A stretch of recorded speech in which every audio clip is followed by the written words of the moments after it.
সদৌ অসম ছাত্ৰ সন্থাৰ শিৱসাগৰ সাধাৰণ সভা আজিৰ পৰা দুদিনীয়া কাৰ্যসূচীৰে অনুষ্ঠিত হৈছে আৰু বৰ্তমান মই দেখুৱাইছোঁ পৰিৱেশ উদুলি পৰিৱেশ আৰু ইতিমধ্যে এই শিৱসাগৰৰ ঐতিহাসিক তলাতল ঘৰৰ স্বৰ্গদেউ চাওলুং চুকাফা সমন্বয় ক্ষেত্ৰত আহি উপস্থিত হৈছেহি সদৌ অসম ছাত্ৰ সন্থাৰ মুখ্য উপদেষ্টা সমুজল কুমাৰ ভট্টাচাৰ্য সেইদৰে সভাপতি উৎপল শৰ্মা আহি উপস্থিত হৈছেহি উদযাপন সমিতিৰ সভাপতি ডক্টৰ হৰব্যাসী মহন্ত এনেধৰণে আহি উপস্থিত হৈছেহি আমি ভাষ্য ল'ম গতিকে আপোনালোকে ভাল ফলাফল দেখিবলৈ পাব। ধন্যবাদ। আজি উপস্থিত হৈছেহি কি বাৰ্তা দিব কি ধৰণে আকাশ চুব খোজা ছাত্ৰ ছাত্ৰীৰ স্বাৰ্থ সুৰক্ষিত হ'ব লাগিব, সপোনবোৰ বাস্তৱত ৰূপায়িত হ'ব লাগিব।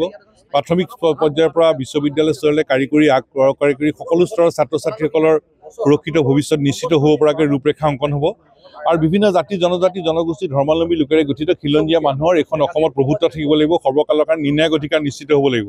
এইখন অসমত অসমৰ খিলঞ্জীয়া মানুহৰ প্ৰভুত্ব থাকিব লাগিব আৰু সেই লক্ষ্যত উপনীত হ'ব পৰাকৈ ইয়াত ৰূপৰেখা অংকন কৰা হ'ব। আৰু ইয়াত স্বৰ্গদেউ চাওলুং চুকাফাৰ সমন্বয়ৰ ক্ষেত্ৰত আমি সকলো সমবেত হৈছোঁ আৰু সকলোৱে আমি সংকল্প লৈছোঁ যে অসমত খিলঞ্জীয়া মানুহৰ প্ৰভুত্ব নিশ্চিত কৰি ছাত্ৰ ছাত্ৰীসকলৰ সপোনবোৰ বাস্তৱত ৰূপায়িত কৰিব পৰাকৈ লক্ষ্যত উপনীত হ'ব পৰাকৈ ৰূপৰেখা অংকন কৰি আমি আগবাঢ়ি যাম। হয়, উদযাপন সমিতিৰ সভাপতি ডক্টৰ হৰব্যাসী মহন্ত আছে। হয়, আমাৰ সমগ্ৰ শিৱসাগৰবাসী ৰাইজৰ সহযোগত তেখেতসকলৰ আতিথ্যত সদৌ অসম ছাত্ৰ সন্থাই তেওঁলোকৰ সাধাৰণ সভা ইয়াতে অনুষ্ঠিত কৰিছে। যদিও ছাত্ৰ সন্থাৰ সাংগঠনিক কাৰ্যসূচী, কিন্তু ইয়াত সমগ্ৰ ৰাইজ উবুৰি খাই পৰিছে আৰু অন্যান্য আনুষংগিক আমাৰ কাৰ্যসূচী লোৱা হৈছে আৰু এই কাৰ্যসূচীয়ে এই চাওলুং চুকাফা সমন্বয় ক্ষেত্ৰ প্ৰাণৱন্ত কৰি তুলিছে। সদৌ অসম ছাত্ৰ সন্থাৰ সভাপতি উৎপল শৰ্মা আছে। উৎপল শৰ্মা আমি ভাষ্য ল'ম। দাদা আজি লৈ গ'লে হ'ল তালৈকে চবকে সাধাৰণ সভা কি বিশেষ গুৰুত্বপূৰ্ণ হ'ব এইবাৰ সাধাৰণ সভা স্থায়ী আছে কি ক'ব? সদৌ অসম ছাত্ৰ সন্থাৰ সাধাৰণ সভা সদৌ অসম ছাত্ৰ সন্থাৰ দ্বিতীয় সৰ্ববৃহৎ সাংগঠনিক কাৰ্যসূচী আৰু এইবেলি সদৌ শিৱসাগৰ জিলা ছাত্ৰ সন্থাৰ উদ্যোগত শিৱসাগৰ মহকুমা ছাত্ৰ সন্থা, শিৱসাগৰ আঞ্চলিক ছাত্ৰ সন্থা আৰু শিৱসাগৰবাসী ৰাইজৰ আতিথ্যত সদৌ অসম ছাত্ৰ সন্থাৰ সাধাৰণ সভা অনুষ্ঠিত হৈছে।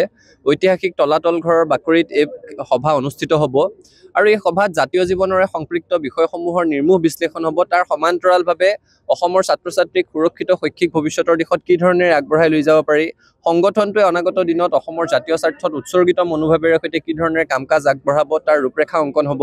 আৰু আটাইতকৈ গুৰুত্বপূৰ্ণ হিচাপে এই সাধাৰণ সভাখন এইকাৰণে বিবেচিত হৈছে, এই সাধাৰণ সভাই এই কাৰ্যকালটোৰ বাবে সদৌ অসম ছাত্ৰ সন্থাৰ এগৰাকী সাধাৰণ সম্পাদক মনোনীত কৰিব। সদৌ অসম ছাত্ৰ সন্থাৰ সভাপতি সাধাৰণ সম্পাদক সাধাৰণতে অধিৱেশনৰ জৰিয়তে নিৰ্বাচিত হয়, কিন্তু এবাৰ অসাধাৰণ এটা পৰিৱেশত এই সাধাৰণ সভা ইয়াত এগৰাকী স্থায়ী সাধাৰণ সম্পাদক নিৰ্বাচিত হ'ব। আৰু ছাত্ৰ সন্থাই যেতিয়াই সন্ধিক্ষণত উপনীত হৈছে শিৱসাগৰবাসীৰ ৰাইজে অভিভাৱকত্ব প্ৰদান কৰিছে, বুকুৰ উমেৰে সৈতে অনুষ্ঠানটোক জীপাল কৰিছে। এইবাৰো তাৰ ব্যতিক্ৰম হোৱা নাই। শিৱসাগৰবাসীৰ ৰাইজে যি ধৰণে আকুণ্ঠ সঁহাৰি জনাইছে তাৰ কাৰণে আটাইলৈকে কৃতজ্ঞতা জ্ঞাপন কৰিছোঁ আৰু আপোনালোকৰ মাধ্যমেৰে সমগ্ৰ অসমবাসীৰ ৰাইজৰ আশীৰ্বাদ বিচাৰিছোঁ যাতে এই দুদিনীয়া কাৰ্যসূচী সফলতাৰে সমাপন হয় আৰু ছাত্ৰ সন্থাই অসমৰ জাতীয় জীৱনক শক্তিশালী কৰিবলৈ কাম কাজ কৰি যাব পাৰোঁ। এয়া হৈছে সদৌ অসম ছাত্ৰ সন্থাৰ সভা বিষয়ববীয়াসকলৰ ভাষ্য যে ইয়াত যি দুদিনীয়া কাৰ্যসূচীৰে সাধাৰণ সভা অনুষ্ঠিত হৈছে আৰু এই সাধাৰণ সভাতে সদৌ অসম ছাত্ৰ সন্থাৰ পৰৱৰ্তী পদক্ষেপ কি হ'ব, অসমীয়া জাতিৰ স্বাৰ্থত কেনেধৰণে কাম কৰি যাব, অসমীয়া ভাষা সংস্কৃতি ছাত্ৰ ছাত্ৰীৰ শৈক্ষিক দিশত কি ধৰণে কাম কৰি যাব, সেই সন্দৰ্ভত ইয়াত সিদ্ধান্ত লোৱা হ'ব। ইয়াৰ উপৰিও সদৌ অসম ছাত্ৰ সন্থাৰ পৰৱৰ্তী 3 বছৰৰ বাবে ইয়াত সম্পাদক হিচাপে এগৰাকী নিৰ্বাচিত কৰা হ'ব আৰু মই বৰ্তমানৰ পৰিৱেশ দেখুৱাইছোঁ উদুলি পৰিৱেশ। ইয়াত কেইবা শতাধিক ইয়াত বিভিন্ন প্ৰান্তৰ পৰা অহা কেইবা শতাধিক ছাত্ৰ ছাত্ৰী 5 সহস্ৰাধিক প্ৰতিনিধি আহিছে। আজি সদৌ অসম ছাত্ৰ সন্থাৰ বিভিন্ন প্ৰান্তত থকা প্ৰতিনিধিসকল আহিছে, 5 সহস্ৰাধিক প্ৰতিনিধি আহিছে আৰু ইয়াত শিৱসাগৰ তথা উজনি অসমৰ বিভিন্ন প্ৰান্তৰ পৰা আহিছে প্ৰতিনিধিসকল। ইয়াত মহিলাসকল সমবেত হৈছে, একত্ৰিত হৈছে, 5 শতাধিক মহিলা ইয়াত একেলগতে ইয়াত সমবেত সংগীত ইয়াত পৰিৱেশন কৰিব।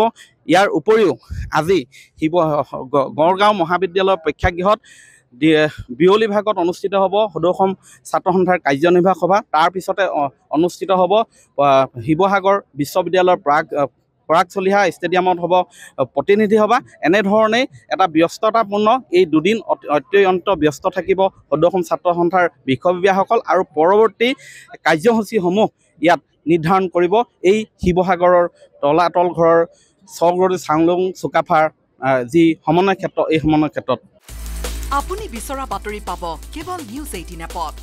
নিউজ 18 এপ ডাউনলোড কৰিবলৈ স্কেন কৰক এই QR কোড। গুগল প্লে ষ্টৰতো পাব এই নিউজ 18 এপ।